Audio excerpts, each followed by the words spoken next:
በመጀመሪያ ወደ ቴሌብር አፕሊኬሽን እንገባለን።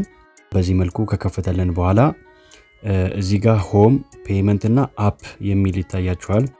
ከዛ አፕ ውስጥ በመግባት እዚህ ጋር ሁለት አይነት የፋይዳ መታወቂያ አፖች አሉ። አንደኛው የራሱ ዲጂታል አይዲ አሁን በኢፋይዳ ፕሪንት የሚሆን ዳውንሎድ የምናደርግበት አፕ ሲሆን፣ ሁለተኛ ደግሞ ለህትመት የምናዝበት አፕ ነው ያለው ማለት ነው። አሁን እኛ የምንፈልገው በኢፋይዳ ሊታተም የሚችል የወረቀት አይነት መታወቂያ ስለሆነ የፈለግነው ወደ ፋይዳ ዲጂታል አይዲ አፕሊኬሽን እንገባለን ማለት ነው።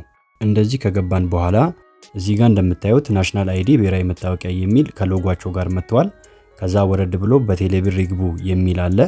በቴሌብር ይግቡ የሚለውን አንድ ጊዜ እንጫናለን። ከዛ እዚህ ጋር አሁን በቴሌብር አካውንቴ ስለሆነ የገባሁት በስሜ ሰላም ብሎ ስሜን አስቀምጦታል። ከዛ የፋይዳ ተለዋጭ ቁጥሮን ወይም ልዩ ቁጥሮን ያስገቡ ይላል። እዚህ ጋር ሁለት ቁጥር ነው አሁን ያለው። አንደኛው ተለዋጭ ቁጥር ነው፣ አንደኛው ደግሞ ልዩ ቁጥር ነው። አንዱን ብንጠቀም ሊታተም ወደሚችል መታወቂያችን መሄድ እንችላለን ማለት ነው። ስለዚህ የራሴን የፋይዳ ተለዋጭ ቁጥር አምጥቼ ላስገባው።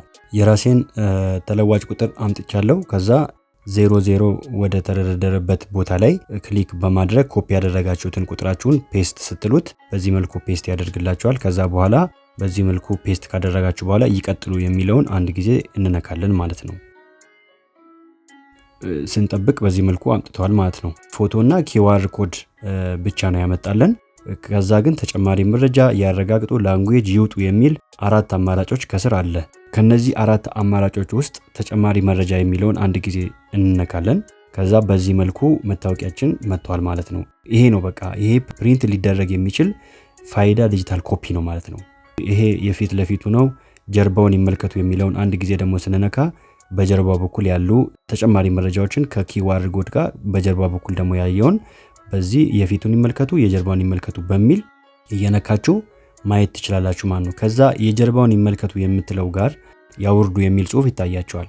እሷን አንድ ጊዜ ክሊክ ስናደርግ ዋን ታይም ፓስወርድ ይጠይቃችኋል። እዚህ ጋር ማለት በእናንተ ስልክ ቁጥር ይሄ ነገር እየተከናወነ መሆኑን ቼክ ማድረግ ስለሚፈልግ ለደህንነቱ ዋን ታይም ፓስወርድ ቬሪፊኬሽን እንድልክልኝ ሴንድ ኦቲፒ የሚለውን አንድ ጊዜ ነካለው ማለት ነው።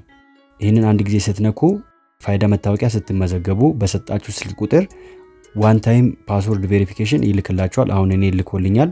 እሱን አንድ ጊዜ ኮፒ ካደረጋችሁ በኋላ እዚህ ጋር በመጫን ፔስት ትሉታላችሁ። ከዛ በኋላ ቬሪፋይ የምትለዋን አንድ ጊዜ እንነካለን ማለት ነው።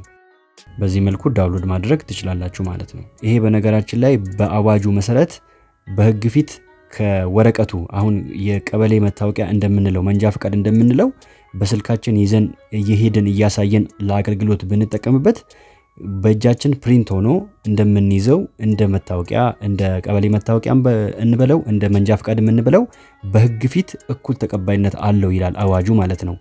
በስልካችን ፕሪንት ማድረግ ሳይጠበቅብን በዚህ መልኩ ዳውንሎድ አድርገን መጠቀም እንችላለን ማለት ነው። ይሄ የኔ ስለሆነ ነው።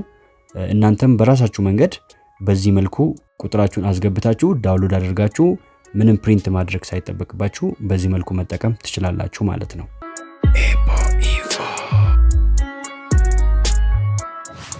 ውድ ተመልካቾቼ ቪዲዮውን እንዴት አያችሁት? ጠቃሚ መረጃ እንዳገኛችሁ አልጠራጠርም።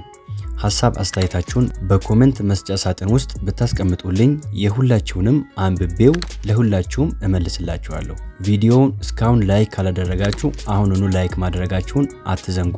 ቻናሉን ደግሞ ካልተቀላቀላችሁ ሰብስክራይብ በማድረግ አሁኑኑ ተቀላቀሉ። እውነተኛና ጠቃሚ መረጃ በየወቅቱ ከዚህ ቻናል ታገኛላችሁ። በሚቀጥለው የመረጃ ቪዲዮ እስከምንገናኝ መልካም ቆይታ።